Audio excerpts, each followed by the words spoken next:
मुझे भी नहीं पता मैं आज क्या करने वाला हूँ। तो यहाँ पे मेरा स्क्रीन रिकॉर्डिंग ऑन हो गया है। फोल्डर का नाम क्या रखा था, ये जिसने फोल्डर ये कर लेते हैं। ओके,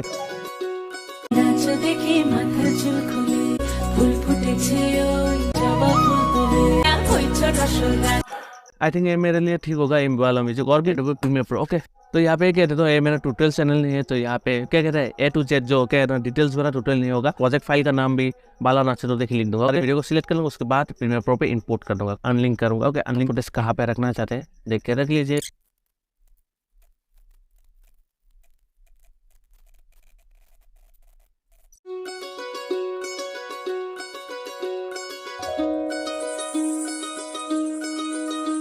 এই চাঁদ উঠেছে ওই ফুল ফুটেছে ওই সোনার মেয়ে নাচ দেখে মাথার চুল খুলে ঘর সাজাবো কই ফুল সাজাবো সই সাদা সাদা আলপনাতে জবা ফুল তুলে চাঁদ উঠেছে ওই ফুল ফুটেছে ওই সোনার মেয়ে নাচ দেখে মাথার চুল খুলে ঘর সাজাবো কই ফুল সাজাবো সই সাদা সাদা আলপনাতে জবা